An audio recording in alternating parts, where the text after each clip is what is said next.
Jadi kamu nggak niat untuk ngelecehin Mem Yuni kan? Enggak, nggak ada niat seperti itu, dan nggak ada niat seperti yang mereka tuduhkan kepada saya.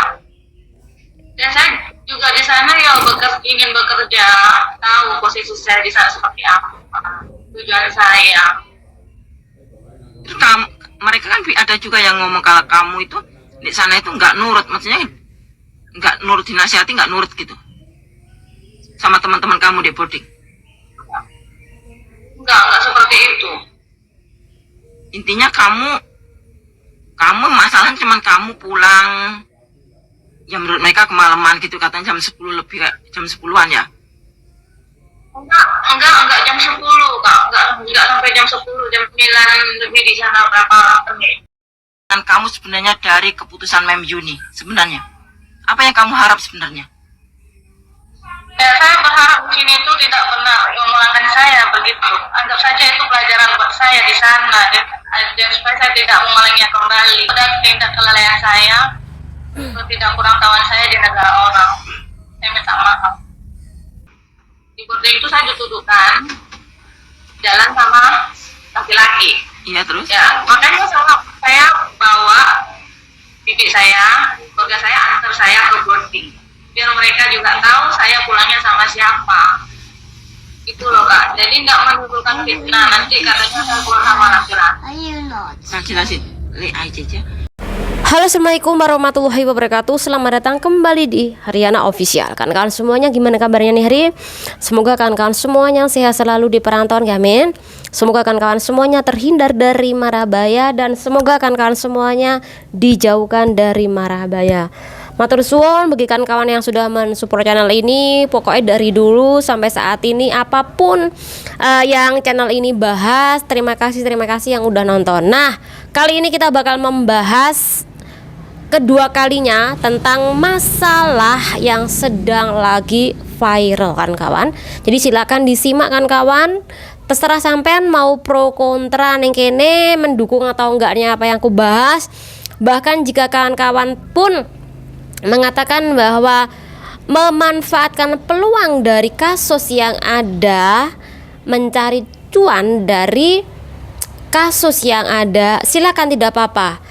Karena memang kenyataan seperti itu, mencari peluang dari kasus yang sedang beredar, mencari peluang, mencari cuan dari kasus-kasus mereka. Kalau ada yang bilang seperti itu, ya memang kenyataannya seperti itu. Jadi kita bakal membahasnya kan kawan. Silakan komentar, terserah mau komentar apapun, karena itu adalah hak Anda dan saya memiliki hak untuk membahas ini bagaimana menurut sudut pandang saya pribadi. Silakan disimak hanya channel ini. Oke. Aku kemarin udah nonton video Miss Yuni, dan kemarin aku juga udah nonton terakhir video mereka berdua, baik itu Miss Yuni maupun Koko Faisal. Jadi kenapa kok aku bisa bikin video, karena memang aku nonton. Dan sekali lagi tidak semuanya aku bahas, karena aku mengambil poin-poin terbesar dari apa yang aku dengar, dari apa yang aku baca. Tapi untuk video kejelasan hari ini belum aku pelajari. Tapi ada beberapa video yang dikeluarkan oleh Mbak E. Mbak ini namanya Lina. Nah, mbaknya ini diwawancarai oleh salah satu konten kreator juga. Mbaknya itu menjelaskan bahwa dia ini sebenarnya sudah melakukan permintaan maaf itu berulang kali. Bahkan ada sebagian dari penonton dari YouTuber itu juga membenarkan apa yang dikatakan oleh Mbak Lina yang sudah meminta maaf berkali-kali. Mungkin karena kedua belah pihak antara Mbak Yuni maupun Mbak Lina ini saling ngotot, akhirnya tidak terdengar permohonan maaf itu. Jadi poin utamanya sebenarnya sudah meminta maaf. Kemudian yang kedua, ada yang bilang mbaknya ini pulang jam 11 lebih, tapi ada yang bilang mbaknya itu pulang jam 10 lebih, 11 lebih, 10 lebih malam. Tapi pengakuan dari Mbak Lina sendiri, dia pulang jam 9 lebih. Nah, di dalam kasus ini tidak tahu siapa yang benar, siapa yang salah, siapa yang telah berbohong. Catat ya ini. Kemudian yang ketiga adalah permasalahan tentang mbaknya ini.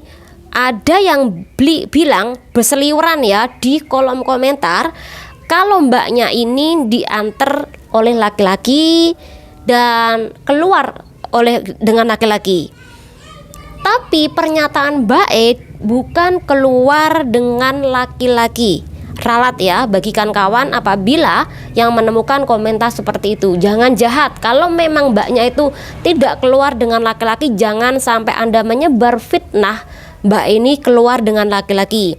Mbaknya bilang dia keluar dengan bibiknya dia. Apakah bibiknya dia itu yang mengajak mbaknya itu untuk beli-beli barang, untuk shopping keperluan Mbak Lina? Nah, kita tidak tahu kan kawan. Karena biasanya mbak-mbak yang baru pertama kali kerja di negara Hong Kong, rata-rata ini memiliki saudara. Ketika keponakannya dia, anaknya dia, satu kampungnya dia, temannya dia datang ke Hong Kong, pasti rata-rata pengen menemuin. Cuman bedanya ada aturan agensi yang tidak memperbolehkan sembarang orang masuk. Tapi ada agensi yang memperbolehkan setiap orang masuk, tidak masalah kalau bawa temen. Bener gak?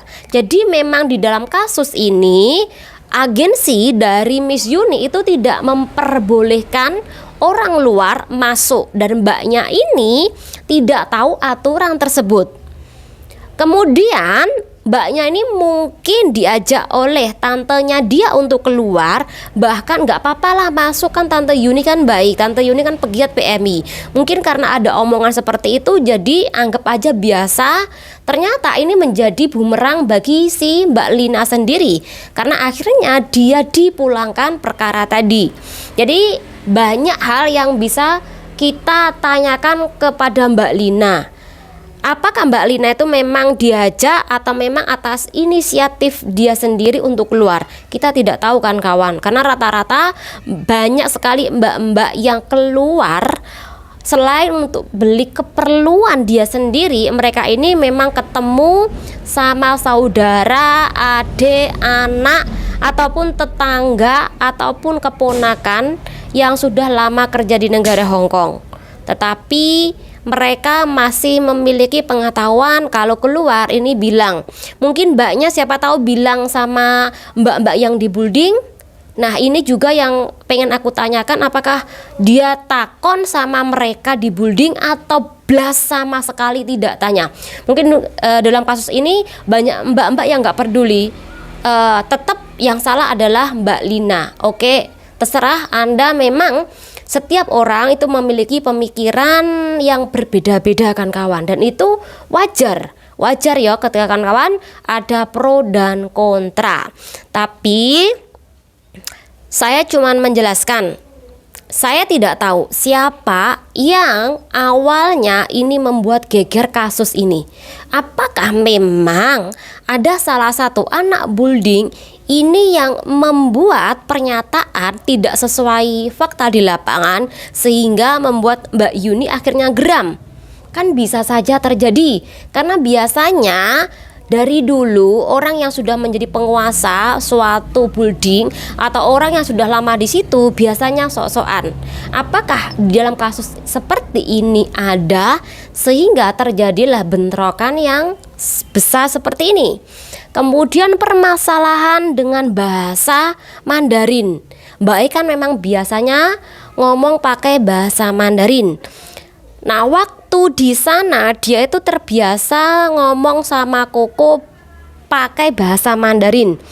Anaknya Miss Yuni ya. Jadi ketika Miss Yuni itu ngajak ngobrol dia, mbaknya bilang secara nggak sengaja ini ngobrol pakai bahasa Mandarin.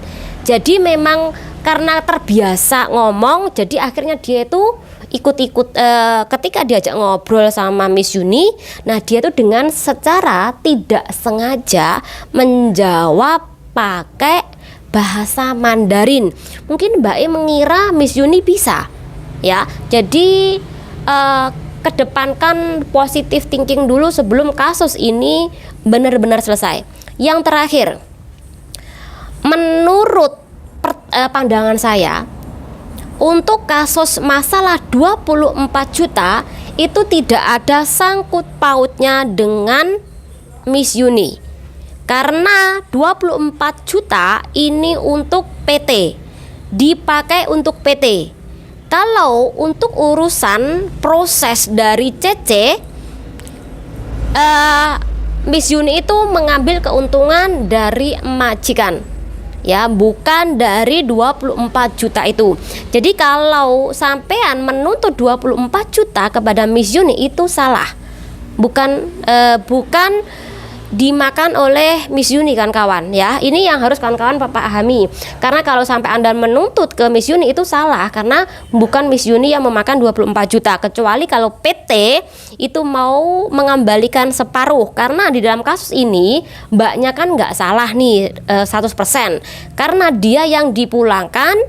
Jadi ketika dia yang dipulangkan, secara otomatis dia bisa mengambil separuh dari uang yang dia masukkan ke PT tadi, ya. Ini yang saya pahami dari kasus yang sedang beredar. Apa yang Anda tuntutkan dari kasus seperti ini kepada Miss Yuni? Karena menurut aku tidak ada yang bisa dituntutkan di dalam kasus ini. Apakah Anda menuntut ganti rugi? Apakah Anda menuntut permohonan maaf? Apa yang Anda tuntutkan di dalam kasus ini? Saya penasaran sekali nantinya endingnya bagaimana. Karena menurut aku tidak ada yang bisa dituntutkan di dalam kasus-kasus seperti ini. Karena agensi itu memiliki aturan tersendiri terhadap anak buahnya, termasuk tidak memperbolehkan siapapun anak buah dari agensi lain ini masuk ke dalam buildingnya dia.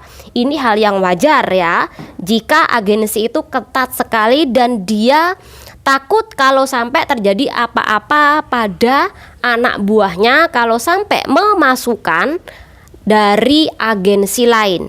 Jadi apa yang Anda tuntutkan di dalam kasus ini menurut aku tidak ada yang bisa dituntutkan, gitu loh. Kemudian yang terakhir ini pengetahuan buat kawan-kawan semuanya yang sudah lama kerja di negara Hong Kong. Ini dengerin nggih.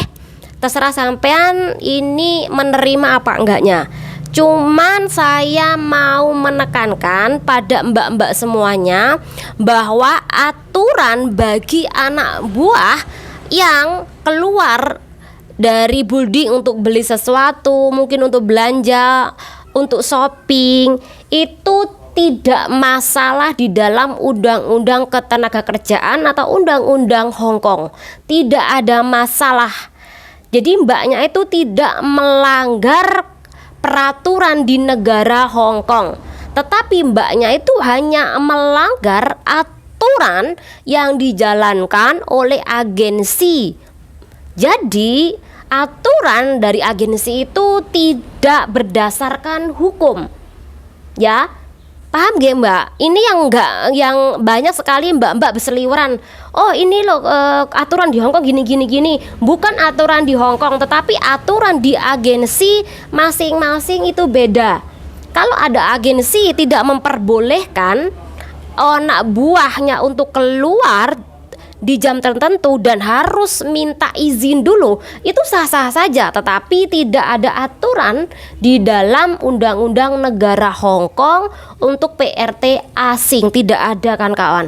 Bahkan ketika Anda kerja di tempat majikan, tapi Anda tiba-tiba ini pengen beli makanan keluar, itu tidak masalah di undang-undang negara Hong Kong ketika Anda ini tidak merawat nenek yang sedang sakit, anak kecil atau anak jagaan, tidak masalah. Kalau Anda sendiri itu juga tidak melanggar kan kawan.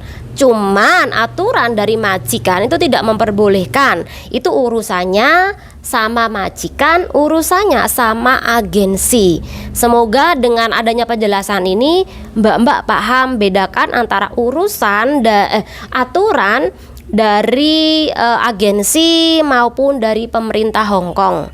Jadi jangan sampai Anda komentar-komentar melanggar aturan Hong Kong. Bukan aturan Hong Kong, tapi aturan agensi, dan ini wajib dijalankan bagi kalian anak buah. Jadi wajar kasus ini kemarin sampai mendapat respon yang menurut aku sangat marah dari pemilik agensi, ya karena itu mungkin lebih ke tidak kejujuran, ketidaksopanan, itu aja. Tetapi pertanyaan saya, apakah memang ada di belakang Miss Yuni ini yang sampai buat gembor-gembor kepada Miss Yuni, akhirnya situ sampai meledak-meledak dan kasusnya ini sampai rame sekarang. Terima kasih yang sudah nonton dari kemarin, terima kasih atas cuan-cuannya, semoga bermanfaat. Sekali lagi mohon maaf, setiap pemikiran itu beda. Kalian boleh pro maupun kontra di dalam kasus ini. Banyak kok konten kreator yang membahas, dan menurut aku sah-sah saja untuk wajah Mbak E, untuk perkataan Mbak E saya tidak bisa menampilkan karena sekali lagi saya masih menghargai mbaknya di dalam kasus ini. Intinya semoga ada titik terang dan semoga di dalam kasus ini tidak terulang kembali, dan semoga mbaknya ini menjadikan pelajaran bahwa ini loh aturan dari agensi yang berbeda-beda dan gak sembarangan Anda keluar masuk bawah temen, itu tidak bisa ya. Semoga mbaknya juga mendapatkan majikan di Hong Kong dan semoga sukses. Bagi mbak-mbak semuanya nonton video ini, tak doakan sukses. Pokoknya santai aja di dalam kasus seperti ini. Memang seperti itu, pro kontra itu sudah biasa, nggak usah ngotot-ngototan. Bersihkan hati kalian, nggak usah sampai dongkol-dongkolan, serang-serangan. Ya seperti itu namanya perbedaan otake wong itu beda-beda, pemikiran wong itu beda-beda. Semoga bermanfaat bagi kawan semuanya. Jangan diri. Wassalamualaikum warahmatullahi wabarakatuh. Bye bye.